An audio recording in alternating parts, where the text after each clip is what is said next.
Cette vidéo traite de sujets sensibles tels que la dépression, le harcèlement, la manipulation et la détresse émotionnelle.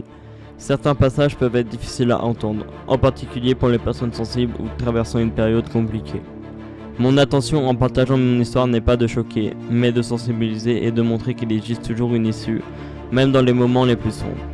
Si ce sujet vous touche, prenez un instant pour réfléchir avant de regarder, et n'hésitez pas à en parler à une personne de confiance.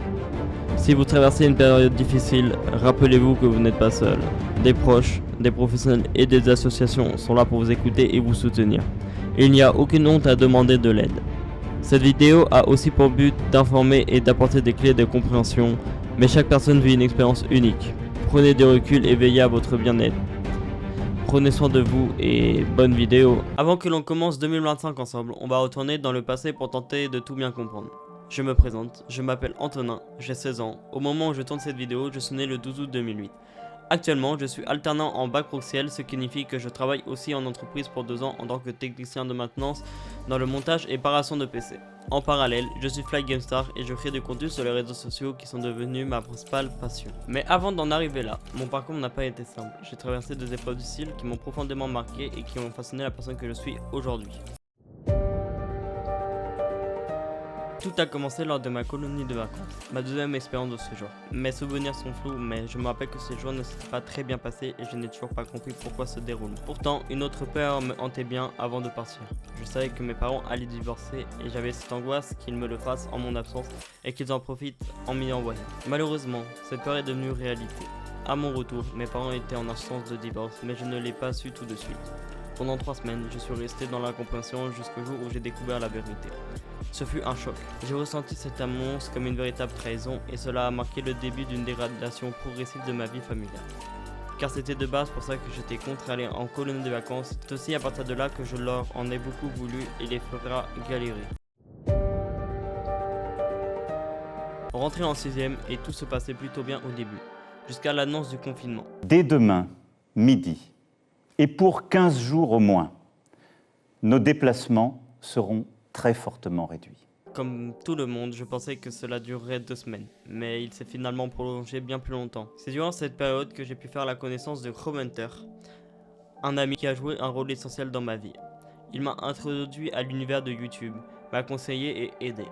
On passait des heures à jouer à Fortnite ensemble et c'est grâce à lui que j'ai découvert une véritable passion pour la création de contenu. À la fin de ma 6ème, j'ai commencé à poster mes premières vidéos, notamment sur le basket et Fortnite. Mais à cette époque, mes parents étaient totalement contre le fait que je sois sur les réseaux. Et j'ai donc attendu l'été pour publier quelques vidéos sans en abuser. C'est en 5ème que tout basculera. Ma vision des choses et mes relations changeront. J'ai découvert un youtubeur qui faisait des lives et je me suis rapidement intéressé surtout à l'application qu'il utilisait.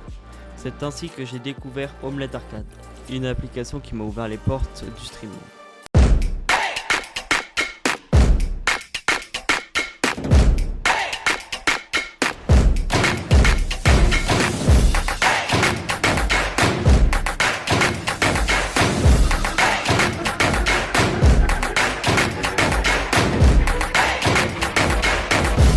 Pour pas vous perdre pour la suite, Omelette Arcade est une application de streaming pour mobile.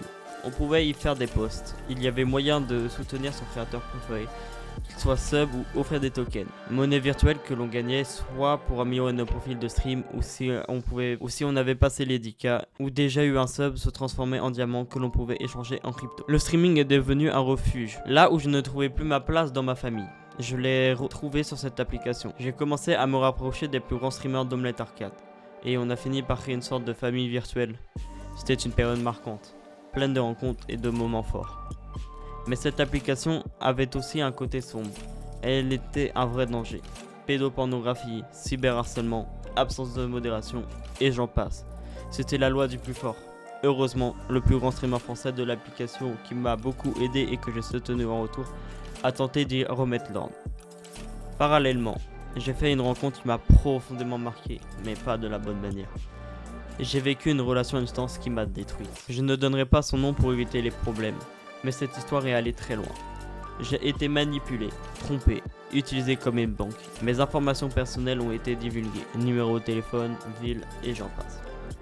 Mais je lui ai tellement donné de sacrifices pour elle, j'ai fini détruit mentalement, ce qui m'a mis un blocage entier sur la confiance et une peur d'être en couple. Car gérer cette relation toxique et les problèmes sur l'application m'a brisé mentalement. J'ai sombré jusqu'à envisager le pire et faire des tentatives. Face à tout ça, je me suis enfermé dans ma chambre. J'essayais de cacher mon mal-être à ma famille, mais ça a fini par exploser. Comme chez mon père, ça n'allait plus du tout, je me vengeais sur ma mère, ce qui était injuste et horrible de ma part. Sur Instagram, j'ai aussi laissé des messages alarmants. Heureusement, des personnes sur les réseaux m'ont soutenu, tout comme ma cousine Esteva, qui a informé ma mère de mon état. Grâce à elle, j'ai été suivi, ce que j'ai très mal vécu au début. J'en voulais à ma cousine et à ma famille, alors qu'en réalité, ils ont fait tout leur possible pour m'aider. Car sans tout ça, je ne serais peut-être plus de ce monde.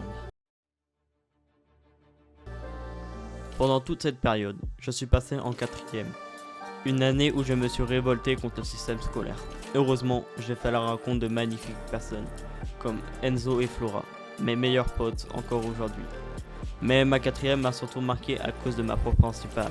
Elle me rabaissait constamment devant toute la classe et affichait mes résultats aux yeux de tous, ce qui était très dévalorisant pour moi. Socialement, au collège, j'étais mal vu. On mettait en garde Flora et Enzo contre moi, leur disant que je ne leur apporterais rien. Pourtant, j'ai toujours été là pour eux et je ne les ai jamais abandonnés. Depuis, je ne vois pour moi plus l'intérêt réel des cours. Une fois les bases, ça sert pas, sauf pour sa propre culture ou certains métiers. Puis une mauvaise note, tu es nul et ça peut tuer la moyenne. Une note correcte non plus n'est pas bien, car tu peux faire mieux. Je tiens à préciser que ce passage reste mon avis personnel bien évidemment. Malgré tout le parcours formidable sur Omelette Arcade, je n'ai jamais abandonné. Finalement, l'application a fermé pour des raisons judiciaires. Mais une semaine avant cette fermeture, j'ai rencontré une magnifique personne qui se nomme Louane, avec qui je suis resté en couple plus d'1 an. Même si nous ne sommes plus ensemble aujourd'hui, nous avons gardé une bonne relation. Louane a eu une patience incroyable avec moi. Elle m'a soutenu alors que j'étais brisé, alors que tant d'autres auraient abandonné. Elle a joué un rôle essentiel dans ma reconstruction et pour cela, je le serai toujours reconnaissant. Car aujourd'hui, je pense que beaucoup de choses vont mieux et ont changé grâce à elle. Aujourd'hui, je ne vais plus chez mon père à cause de certaines choses qu'il a dit et faites. Ça me fait mal, mais c'est comme ça. Avec ma mère, ce n'est pas toujours simple non plus. Surtout parce que je passe énormément de temps sur le réseau et on ne voit pas les mêmes objectifs. Je suis alternant et je travaille pour un patron qui est lui-même sur les réseaux sociaux. On a des désaccords, mais mon alternance se passe bien dans l'ensemble, malgré quelques difficultés. Mon objectif reste clair, réussir sur les réseaux et travailler pour moi-même. Mais pour cela, faut apprendre dans le monde du travail. Je tiens à remercier Dylan et Lucie qui m'aident énormément dans Fly Game Star. Sans eux, ce projet n'aurait jamais été le même, car ils donnent aussi de leur temps et leur énergie, ce à quoi ils pourraient refuser. Prochainement sur YouTube, je vais peut-être collaborer avec mon pote Mathis, à voir aussi après par la suite ce que ça donne.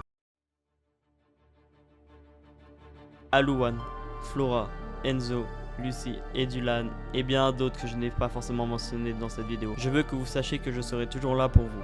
Je ne vous abandonnerai jamais, car Fly Game Star ne changera jamais votre importance. Vous passerez toujours devant, car vous êtes tous uniques et apportez quelque chose de différent. J'espère qu'un jour je pourrai aussi rendre à ma famille ce qu'elle m'a donné et les aider comme ils m'ont aidé.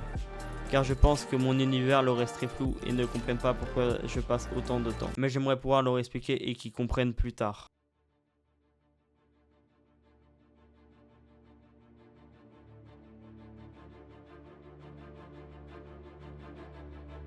Je partage mon histoire aujourd'hui, ce n'est pas juste pour parler de mon passé ou une pitié, mais pour transmettre un message important.